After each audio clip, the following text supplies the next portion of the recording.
Est-ce que ça vous est déjà arrivé de perdre vos moyens face à une autorité? Est-ce que, lors d'une situation stressante, vous avez qu'une seule envie, c'est de fuir et que vous vous sentez incapable de gérer la situation?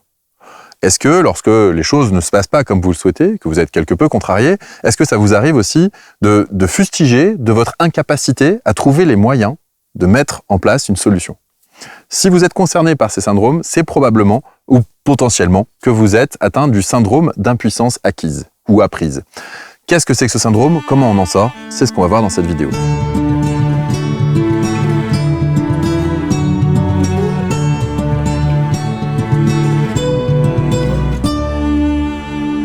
Il s'agit là de puissance dans la notion de puissance créatrice, pas dans l'aspect domination des autres. On n'est pas non plus dans la toute-puissance de l'enfance qui veut simplement donner lieu à tous ses caprices, à toute sa volonté. Non, c'est plutôt le phénomène inverse. C'est-à-dire que dans notre enfance, à un moment donné, pour pouvoir s'adapter au milieu dans lequel on s'est trouvé, eh bien, on a particulièrement déclenché notre circuit inhibiteur. C'est-à-dire qu'on s'est empêché d'agir, on s'est empêché d'exprimer. Et si on exprimait les choses, eh bien, à ce moment-là, on était en danger. Ça peut être le cas, par exemple, quand on a un parent violent, quand on a un parent alcoolique. Ou même, ça peut être le cas quand c'est plus émotionnel et non pas forcément physique, sur un parent qui est, sur un cas d'un parent qui est dépressif. Quand on est enfant, c'est très difficile. Quand on a été adultisé aussi. C'est-à-dire que quand on a été enfant, on a dû faire des tas de choses, mais finalement, on ne sait pas si on va bien faire ou mal faire les choses, on a peur de se tromper. Et cette peur-là, eh bien, elle devient paralysante à un moment donné dans son âge adulte. Alors, bien sûr, il y a plein de façons de réagir. Ça ne veut pas dire que quand on a connu ça dans son enfance, forcément, on est atteint du syndrome d'impuissance acquise par la suite, mais ce syndrome d'impuissance acquise est souvent lié à un traumatisme qui est fort. Alors, les traumatismes, ils peuvent être de deux types différents. Soit c'est quelque chose de ponctuel, comme malheureusement avoir été battu, violé, etc., ce genre de choses-là. Soit c'est quelque chose de continu, avec des phrases comme « t'es un bon à rien »,« tu sers à rien, t'apprendras jamais quoi que ce soit », etc., ce genre de choses, ou « t'es inutile », voilà. Et à force d'entendre ces messages de manière récurrente, on finit par croire que c'est vrai. Ou alors, quand on a vécu un traumatisme ponctuel avec une émotion très forte, eh bien, à ce moment-là, on se sent en situation d'impuissance parce que, quand on est enfant, on n'est pas capé pour répondre à ce genre de situation. On aurait dû être protégé par un adulte.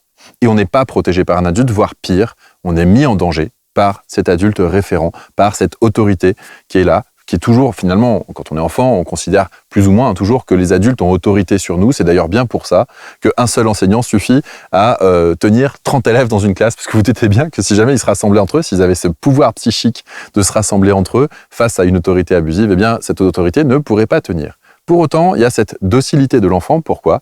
Parce qu'il n'a pas les moyens psychiques, émotionnels, et même physiques, mais encore que ça peut se discuter, de se rebeller face à une autorité abusive. Et donc, dans ce type de situation qu'on a probablement connu dans l'enfance, eh bien, on apprend notre impuissance. C'est-à-dire qu'on apprend que face à une situation donnée, on n'est pas capable de trouver une solution. Cette impuissance acquise ou apprise, elle est problématique parce que quand on est face à une figure d'autorité ou quand on est face à une situation complexe dans sa vie, eh bien, on perd nos moyens. Alors, par rapport à ça, on va chercher plusieurs types de solutions. Et bien forcément, parce qu'on situe le problème à un endroit, on se dit, bon, bah, si le problème il est là, je vais essayer plusieurs solutions. Une des premières solutions que l'on espère se mettre en place quand on est à l'âge adulte et quand on est confronté à ce genre de choses, c'est que on espère un sauveur. On espère que quelqu'un va venir nous permettre de nous extraire de cette situation d'impuissance. Et parce que nous, on n'a pas appris notre puissance, donc on a appris à déléguer quelque part cette puissance et on aimerait la déléguer à une puissance bienveillante qui viendrait nous sauver de cette situation. Donc typiquement, un chef bienveillant alors qu'il est despotique, ou un contre-chef bienveillant, ou un chef, ou un N+1, etc. Et on cherche systématiquement, parce qu'on se sent vraiment incapable, on est dans l'incapacité psychique et émotionnelle, c'est pas qu'on pourrait et qu'on ne veut pas, hein, attention, c'est pas une question de volonté, c'est vraiment une question de capacité. Comme en étant enfant, on n'était pas capable et qu'on n'a pas appris, eh bien une fois arrivé à l'âge adulte, on n'est toujours pas capable parce qu'on n'a pas appris, tout simplement. Alors, du coup, puisqu'on ne sait pas faire, on va déléguer à quelqu'un qui sait faire, ce qui est une suite logique. Sauf que quelque part, ça veut dire qu'on cherche un sauveur. Ce sauveur, malheureusement, ne le fera jamais gratuitement. C'est-à-dire qu'une personne qui va vouloir vous sauver d'une situation va demander implicitement, sauf si c'est un professionnel bien sûr et que vous le payez pour, va vous demander un échange tacite, un échange émotionnel, une dette morale, on appelle ça comme ça en général. Donc ça, c'est la première solution qui ne marche pas sur du long terme, parce que cette dette, vous n'avez pas les moyens de la payer, puisque vous étiez déjà en situation d'impuissance. Donc si vous êtes en situation d'impuissance, la difficulté, ça va être de récupérer votre puissance, mais vous l'avez déléguée à un sauveur.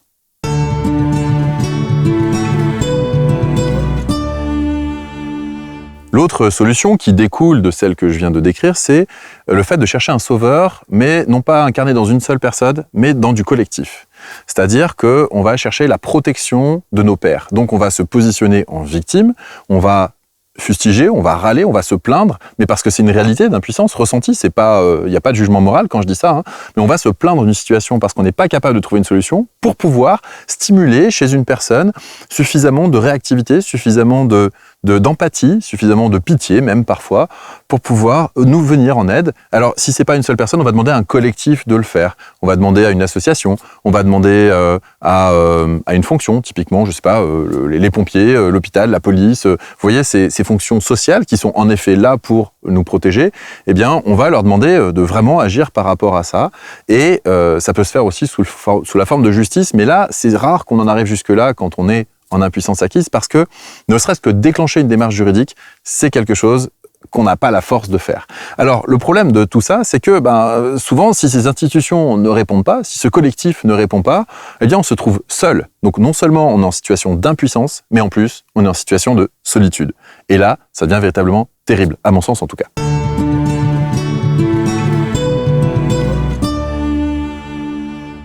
L'autre forme de solution qu'on cherche à mettre en place, eh bien, c'est si on voit que l'extérieur, ça fonctionne pas, au bout d'un moment, on va chercher une solution qui va venir de l'intérieur. C'est-à-dire que comme on se sent impuissant, on peut ne pas accepter cette impuissance au fond de soi et on va chercher à devenir puissant, mais autrement. Ou alors en forçant le passage. C'est les deux possibilités pour moi. C'est-à-dire que si on force le passage, en général, quand on force, ça casse. Ça se passe pas très bien. Et ça fait des drames émotionnels, des drames relationnels très souvent. Ou alors ça veut dire prouver sa valeur. On peut imaginer ça aussi quand un petit garçon à qui on a interdit d'exprimer sa puissance physique ou sa violence physique au moment de sa montée de testostérone, parce qu'en effet, c'est une des fonctions, c'est d'avoir cette force physique et de pouvoir l'activer. On le sait, quand on voit sur les mammifères et qu'on injecte de la testostérone, ça augmente l'agressivité, ça augmente le rapport au monde avec une certaine forme de violence. Donc ça fait partie des caractéristiques masculines, entre autres. Alors cette violence, elle peut être pour protéger, elle n'est pas forcément pour abîmer, mais quand on empêche l'enfant parce qu'on lui dit la violence c'est pas bien, eh bien il ne peut pas exprimer cette force qui est en lui. Et donc il va l'inhiber. Et il va se sentir impuissant. Et il va voir les autres qui l'expriment, parce qu'il a peut-être des copains bagarreurs. Je parle pas forcément de faire très mal, je parle juste d'être dans ce rapport de force de l'enfance. Eh bien, ses copains sont bagarreurs, lui n'a pas le droit, il va se l'interdire. Et il peut être dans cette phase d'admiration de l'autre qui, en effet, est capable de se défendre, est capable de se bagarrer. Et lui, il se sent impuissant. Et surtout, il a peur de le faire parce qu'il sait pas faire. Donc, arrivé à l'âge un petit peu plus adulte, eh bien, peut-être qu'il va vouloir forcer le passage et il va commencer à provoquer les choses. Ça se voit aussi sur les enfants qui ont connu de la violence physique à la maison. Ils vont avoir besoin de provoquer la violence des autres pour pouvoir s'en prendre, entre guillemets, plein la tête, c'est-à-dire revivre cette situation conflictuelle, physiquement conflictuelle, et revivre cette situation où ils vont pouvoir mesurer cette fois leur puissance, jusqu'à trouver plus fort qu'eux, ce qui, paradoxalement, va les ramener encore une fois à cette sensation d'impuissance, parce qu'on trouvera toujours plus fort que soi. Donc, dans ces cas-là, quand on force le passage, alors là, j'ai pris l'exemple de la force physique, mais ça peut être l'exemple de la séduction pour les femmes, ou ça peut être l'exemple de plein d'autres choses. Donc, dans plein de domaines, on va chercher à forcer le passage, à prouver sa valeur, à prouver sa supériorité par rapport aux autres, pour pouvoir essayer de se réapproprier sa propre puissance. On peut trouver ça au niveau scolaire aussi, par exemple. Essayer d'être le meilleur à l'école parce qu'on n'est pas reconnu à la maison et se sent impuissant de faire changer les choses à la maison. Dans cette situation-là, quand on est en recherche d'exprimer sa puissance, de prouver sa valeur, le problème qu'il y a, c'est qu'on va avoir souvent une dynamique de rapport de force avec les autres. Et on va être souvent dans une relation qu'on appelle dominant-dominé. Dans ce type de relation-là, eh bien, malheureusement, il n'y a qu'un seul perdant, c'est la relation. Et il n'y a aucun gagnant, parce que même si on gagne, c'est-à-dire qu'on se sent supérieur à l'autre, eh bien, l'autre va donc se sentir inférieur et il va pas apprécier la relation, et donc ça se fait au détriment de la relation. Donc on n'est finalement jamais satisfait, c'est une solution qui ne fonctionne pas sur du long terme, parce qu'on est dans des rapports de force en permanence, au lieu de chercher à utiliser son pouvoir créateur, comme je le disais au début de la vidéo, pour créer de l'harmonie, pour créer une relation saine, pour créer quelque chose avec lequel on va pouvoir apprendre, échanger, accepter aussi de s'être trompé, accepter ses erreurs, avoir cette humilité du rapport à l'autre qui ne passe pas forcément par un rapport de force. Donc ça, c'est, on va dire, l'excès inverse de l'impuissance acquise. C'est soit on est complètement inhibé et on n'arrive plus rien à faire, soit on passe son temps à se battre contre tout le monde, à créer du conflit en permanence pour essayer de prouver sa valeur parce qu'au fond, on a peur de retrouver cette impuissance de l'enfance. Alors, le rapport de force ne se fait pas toujours sur le conflit direct, il peut aussi se faire sur l'aspect émotionnel de la relation. On appelle ça communément du chantage affectif. Donc, si vous êtes dans une relation dans laquelle vous mettez... alors, c'est plus fort que soi, hein, tout ce que je dis là, attention, c'est bien inconscient. Hein. Mais si jamais vous mettez de l'enjeu dans la relation, vous mettez une épée de Damoclès au-dessus de la relation, vous menacez de quitter l'autre, ou alors vous menacez, vous faites la gueule, tout simplement, ce fameux fait la gueule. Voilà. Si on est dans ce type de relation-là, eh bien, alors se faire la gueule, c'est pas juste dire, écoute, ça va pas, laisse-moi dans mon coin, je vais me débrouiller. C'est, je vais me mettre en relation avec toi, mais je vais faire semblant. En fait, je vais créer une relation dans laquelle je vais te montrer que non, je ne communique pas. Ça, pour moi, c'est ce que j'appelle faire la gueule. Donc c'est en gros, les deux personnes sont physiquement proches l'une de l'autre, mais on coupe une partie de la relation, on l'empêche d'exister. Ça s'appelle du chantage affectif. Parce que l'autre voudrait créer la connexion, mais on l'empêche de créer la connexion. Et surtout, on reste en présence. Parce qu'on peut avoir besoin d'être tout seul dans son coin pour, prendre du temps pour soi, pour analyser des choses qui se sont passées, qui nous ont contrariés, et faire un peu d'introspection personnelle. Donc là-dessus, c'est pas un souci. On peut à ce moment-là prévenir l'autre. Écoute, j'ai besoin d'un peu de temps pour moi. Ce n'est pas que je te fais la gueule, justement. C'est juste que j'ai besoin d'un peu de temps pour moi. Je reviendrai dès que je serai disponible. Ça, c'est une chose. Mais maintenir l'autre en sa présence, en lui faisant sentir qu'on n'est pas content et on passera pas et que là, pour moi, ça, c'est un chantage affectif. Donc ça, c'est aussi une manière de se réapproprier une puissance. C'est-à-dire que on ne se permet pas d'exprimer les choses, comme dans l'enfance, parce que si on les avait exprimées, on se serait pris une rouste, par exemple. Donc on n'exprime pas les choses, mais on les manifeste. C'est-à-dire qu'on ne va pas le dire verbalement, mais on va l'incarner dans son métalangage, dans sa posture, dans son physique. À ce moment-là, eh bien, le jeu relationnel de domination, de dominant-dominé se fait sur le plan de la communication émotionnelle. Et donc, c'est une façon passive, entre guillemets, enfin en tout cas pas proactive dans l'agression, de chercher à se réapproprier sa puissance dans la relation. Quand quelque chose qu'on nous a dit nous a contrarié, mais que dans l'enfance on a appris que notre contrariété on ne peut pas l'exprimer, eh bien on va l'incarner sans l'exprimer. On va en gros l'exprimer autrement qu'avec des mots. Pour pouvoir quand même faire comprendre à l'autre que non, on n'est pas satisfait. Le problème de ça, eh bien, c'est que en général, on va quelque part instrumentaliser l'autre. Pourquoi je dis ça ? Eh bien parce que on ne le laisse pas libre de partir, de s'en aller, etc. On veut le forcer à rester pour qu'il comprenne ce qu'on veut lui faire comprendre, mais sans le dire. Et donc, c'est une manière de l'instrumentaliser pour nous permettre de nous réapproprier notre puissance qu'on a perdue dans l'impuissance acquise de l'enfance. Et dans ce rapport-là, eh bien, on se sert de l'autre avec ce chantage affectif ou avec ce rapport de force, ce rapport dominant-dominé, pour retrouver sa puissance perdue de l'enfance, au lieu de chercher à se réapproprier sa propre puissance. Encore une fois, cette puissance, c'est pas une puissance de domination, c'est une puissance de création.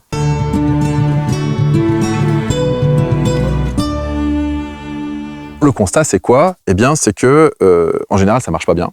Donc, premier truc qui est pas terrible, c'est que on instrumentalise l'autre. On rentre dans une dynamique de manipulation, mais comme on a été blessé, on croit que c'est l'autre le méchant, et on commence à le montrer du doigt, parce que dans nos histoires qu'on se raconte de notre propre vie, alors à tort ou à raison, c'est pas la question, hein, mais on remarque que globalement, on est souvent le gentil de sa propre histoire. Et c'est l'autre le méchant. C'est plus facile de montrer l'autre du doigt, soit parce qu'il ne nous comprend pas, soit parce qu'il n'arrive pas à communiquer avec nous, et on aimerait que l'autre change pour que ce soit plus facile, mais là, encore une fois, si on veut que l'autre change, mais ça veut dire qu'on n'a pas confiance en sa capacité à évoluer soi-même. Donc on revient à cette sensation d'impuissance à nouveau. Donc le premier constat désagréable, c'est que, eh bien, on instrumentalise l'autre et c'est au détriment de la relation.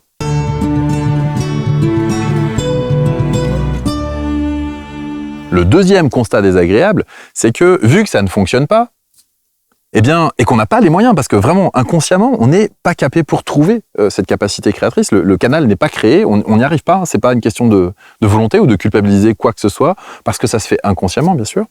Eh bien, c'est que à force d'essayer et que cela ne fonctionne pas, on finit par être tellement blessé au fond de soi, de ne pas retrouver sa puissance, qu'on va chercher non pas à exprimer sa puissance, non pas à communiquer avec l'autre, mais à se protéger. Et on va se mettre dans un bunker, ce que j'appelle le bunker émotionnel.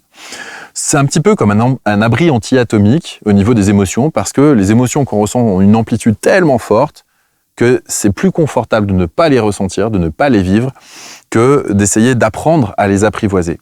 Et donc on va se retrouver dans son bunker et on va s'interdire au fur et à mesure d'avoir des relations intimes, alors pas forcément amoureuses, mais même des relations amicales proches, ou alors ce sont des relations amicales proches qui vont être instrumentalisées de la même manière qu'on a cherché à les instrumentaliser. Donc ça peut fonctionner, hein. On voit souvent d'ailleurs des personnes qui ont tendance à râler, voire même à comparer leurs souffrances. Je ne sais pas si vous avez remarqué ça, c'est assez terrible parce que des personnes sont en discussion, comparent leurs souffrances de leur vécu et sont en train de dire « oui mais moi j'ai plus souffert que toi parce que toi t'as pas vécu ça. Oui mais moi j'ai vécu ça alors j'ai plus souffert que toi. » Et ils sont en train de se comparer leurs souffrances comme ça, comme si c'était un faire-valoir. C'est quand même assez surprenant parce que à la base, la dynamique qui est derrière, c'est de chercher le bien-être et pas de faire, de montrer, d'étaler sa souffrance pour prouver sa valeur de souffrance. Il y a quelque chose qui est de l'ordre du contresens, pour moi en tout cas. Donc ça, ce sont les deux solutions les deux conséquences de ces solutions qui ne fonctionnent pas.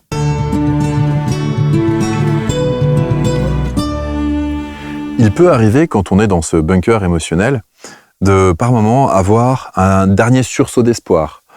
Cette espèce de solution de dernier ressort où on va mettre un coup de rein pour se sortir de. Et là, on va retrouver la dynamique de forcer le passage pour pouvoir essayer de sortir de là. Alors quand je dis forcer le passage, c'est pas forcément avec de la force physique, ça peut être aussi avec un dernier élan du cœur pour se dire allez, c'est la dernière relation, j'y crois, je me lance là-dedans à fond, j'y vais à cœur perdu, c'est celle-là ou plus rien et après j'abandonne les relations amoureuses. Et ça, je l'ai observé, en effet, on peut le voir. Le problème de ça, c'est qu'on cherche à retrouver sa puissance, et là-dessus, ça part d'une bonne intention, il n'y a pas de souci, sauf qu'on n'a pas appris à le faire. Donc, c'est un petit peu comme si on voulait passer de « je ne sais pas faire » à « maintenant ça se passe bien », d'un seul coup, d'un seul. Comme s'il y avait un coup de baguette magique ou un bond énorme qu'on pouvait faire, un petit peu comme si on souhaitait être tout en haut de la tour Eiffel d'un seul bond. En général, on peut y arriver, aller tout en haut de la tour Eiffel, mais s'il n'y a pas d'ascenseur, on peut y aller marche par marche. C'est-à-dire que oui, on peut y arriver, mais ça s'apprend. C'est-à-dire qu'il y a une rééducation à faire. Si on choisit des solutions plus courtes parce qu'on est tellement mal qu'on veut sortir très rapidement de là, en général, les conséquences sont pires que mieux. Ça fait l'effet que j'appelle coucouche-panier. C'est-à-dire qu'on tente la chose, et comme on a mis plein d'énergie, mais pas forcément orienté aux bons endroits parce qu'on n'a pas appris, eh bien, cette énergie, on se prend une claque morale où on se fait rabaisser à nouveau, où on est remis en situation d'impuissance. Donc t'as essayé quelque chose, bam, coucouche panier, reviens à la maison, tu restes à ta place, tu bouges pas, mais pour qui tu te prends pour me dire des choses pareilles, mais t'as vu, tu sers à rien, et on se reprend ces réflexions qui nous rabaissent à nouveau et qui nous remettent en situation d'impuissance. Et donc, ça fait pire que mieux, pourquoi ? Parce que ce dernier élan nous a coûté énormément d'énergie et finit par donner un effet contre-productif au final, et donc on se retrouve encore plus, on est blessé, on se sent encore plus impuissant qu'avant, et chaque tentative se solde par un échec, donc on est en train de valider notre posture d'échec dans ce genre de situation, comme si ça nous était pas accessible, et on commence à en faire le deuil, et on commence à se dire que c'est fait pour les autres, que le bonheur, c'est pas pour nous, que cette capacité d'agir, on l'a pas, alors que on l'a, mais on n'a pas appris à la mettre en œuvre. Quand on se retrouve dans ce genre de situation où on est dans l'effet coucouche-panier, eh bien, on apprend encore plus qu'avant qu'on n'est pas capable de. Et on va finir par démissionner de soi, mais démissionner complètement. Et comme je le disais juste avant, on va faire un deuil inconscient de son aptitude ou son inaptitude plutôt. Enfin, on va réaliser son inaptitude comme si c'était une caractéristique de notre personne et on va s'identifier à cette inaptitude. Arrivé à ce stade-là de l'impuissance acquise, ça devient très difficile d'en sortir parce que soi-même, on va alimenter cette croyance, on va alimenter ce constat qu'on n'est pas capable de. Pourquoi ? Parce qu'on cherche d'abord à se sortir d'une situation désagréable plutôt que de chercher à apprendre quelque chose que l'on ne sait pas faire. Alors bien sûr, on va considérer que c'est difficile, voire c'est trop difficile. Et bien évidemment, si je devais parler le mandarin, puisque moi je ne l'ai pas appris de manière naturelle, c'est pas ma langue maternelle, eh bien ce serait difficile pour moi. Mais pour quelqu'un qui vit là-bas et qui parle le mandarin couramment, c'est facile de parler le mandarin. Par contre, parler le français pour moi c'est facile, pour l'autre ce serait difficile. Donc ce qui est difficile, c'est pas parce que c'est difficile en soi, c'est parce qu'on n'a pas appris à le faire. Et en effet, apprendre quelque chose de différent de ce qu'on a appris initialement, ça comporte une vraie difficulté.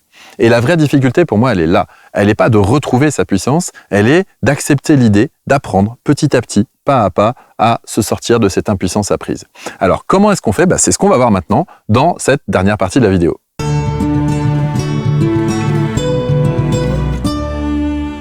Alors, pour se remettre d'une situation d'impuissance acquise ou apprise, pour moi, ça se passe en 4 étapes.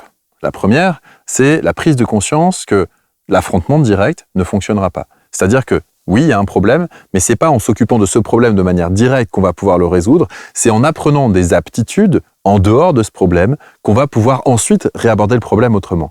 Parce que si on n'évolue pas soi et que le problème reste le même, on a beau tenter des tentatives pour résoudre le problème, eh bien on va se heurter aux mêmes difficultés systématiquement. Donc prendre conscience déjà que l'affrontement direct n'est pas possible pour retrouver sa puissance à soi. Premier aspect. Deuxièmement, se rendre compte que ce qui nous met en situation d'impuissance, ce n'est pas réellement la situation, mais c'est notre interprétation de la situation, c'est-à-dire le déclenchement de notre système de croyance. Donc, l'affrontement direct n'est pas possible, ce n'est pas la réalité du contexte qui pose un problème, mais c'est le sens que ça a pour nous parce que ça nous rappelle ce qu'on a appris dans l'enfance. Donc, on va pouvoir maintenant faire un travail, non pas en voulant chercher un sauveur par rapport à la situation problématique, mais en commençant à travailler ces souvenirs d'enfance et ce système de croyance qui s'est inscrit à ce moment-là, qui s'est engrammé à ce moment-là. Et donc là, on va commencer à faire un travail d'introspection, au lieu de chercher quelque chose d'extrinsèque. Maintenant qu'on se rend compte de ça, le troisième point pour moi, c'est de se dire, c'est pas en allant directement vers ça que je vais y arriver, c'est peut-être en cherchant à le contourner. C'est-à-dire que c'est pas l'affrontement direct, on a déjà essayé, on sait que ça marche pas, que c'est trop pour soi, parce qu'on est en situation d'impuissance, donc on va pouvoir essayer de contourner ça. Comment est-ce qu'on va contourner ça? Eh bien, en réalisant le 4e point, qui pour moi est fondamental, c'est-à-dire de retrouver une sensation de puissance, c'est-à-dire de commencer à enclencher des cercles vertueux dans le présent par rapport à ce qui est accessible à notre sphère d'influence, et pas chercher à aller au-delà. C'est un petit peu comme lorsque j'accompagne des personnes qui sont en situation de dépendance affective et que je leur donne des pistes de travail et que tout de suite elles veulent l'appliquer à leur relation amoureuse, là où il y a le plus d'enjeux émotionnels pour elles. Je leur dis, et si tu allais apprendre avec des personnes, auprès de personnes pour qui il n'y a pas d'enjeu émotionnel dans la relation, comment t'affirmer, comment dire non par exemple. Dire non tout de suite à la personne qui nous a brimés pendant toute notre enfance par exemple, au lieu de commencer à apprendre à dire non auprès de collègues avec qui certes on est impliqué mais il y a peut-être moins d'affect, bien ça veut dire apprendre pas à pas. Donc dès l'instant où il y a moins d'enjeux émotionnels, eh bien, on peut apprendre un petit peu mieux. De la même manière, c'est pas en cherchant sa toute puissance d'un seul coup pour compenser son impuissance qu'on va y arriver, parce qu'on ne crée pas un équilibre en passant d'un déséquilibre à un autre déséquilibre, donc c'est l'excès qui est nocif. On va pouvoir créer une situation d'équilibre en apprenant petit à petit. C'est-à-dire que à partir de ce moment-là, il va y avoir ce que j'appelle la phase de rééducation. D'apprentissage petit à petit. On apprend en mathématiques d'abord l'addition, ensuite la soustraction, ensuite la multiplication et enfin la division, pour pas parler après de tout ce qui se passe ensuite d'études mathématiques. Pourquoi est-ce qu'on fait ça dans cet ordre-là? Parce que c'est plus facile d'apprendre pas à pas, petit à petit. Au début, on vous dit que les nombres, ils sont tous entiers, puis après on met des nombres à virgule, puis après on met des nombres imaginaires, etc. On développe la complexité au fur et à mesure. On peut pas résoudre quelque chose de très complexe d'un seul coup, simplement parce qu'on l'a décidé ou parce qu'on en a envie. Ça pose un problème. Donc le système de rééducation veut dire retrouver sa puissance dans des aspects qui sont peut-être bénins au prime abord, qui paraissent futiles, qui paraissent insignifiants, mais c'est dans ces moments-là qu'on va pouvoir apprendre vraiment à enclencher ce cercle vertueux. Alors pour faire cela, en général, ce que moi je propose, c'est de se connecter à l'instant présent et donc de développer sa conscience. Et en effet, si on oriente sa conscience sur ce qui est au présent et qu'on constate sa sphère d'influence, on peut commencer à enclencher le cercle vertueux pour retrouver sa puissance et désapprendre l'impuissance acquise. Alors si ça vous intéresse de développer votre conscience, d'apprivoiser votre conscience pour pouvoir justement retrouver cette puissance que vous avez, cette puissance créatrice et pas puissance dominatrice sur l'autre, eh bien je vous invite à cliquer sur le lien qui aura autour de cette vidéo. Je propose un programme d'apprivoisement de sa conscience normalement vous avez des exercices qui vont vous guider pas à pas pour commencer à vous réapproprier votre pouvoir sur l'instant présent et vous sortir petit à petit de situations d'impuissance acquise. Si vous avez aimé cette vidéo, je vous conseille de la partager. En tout cas, je vous remercie de l'avoir suivi jusqu'au bout et je vous dis à très bientôt. Prenez soin de vous. Ciao.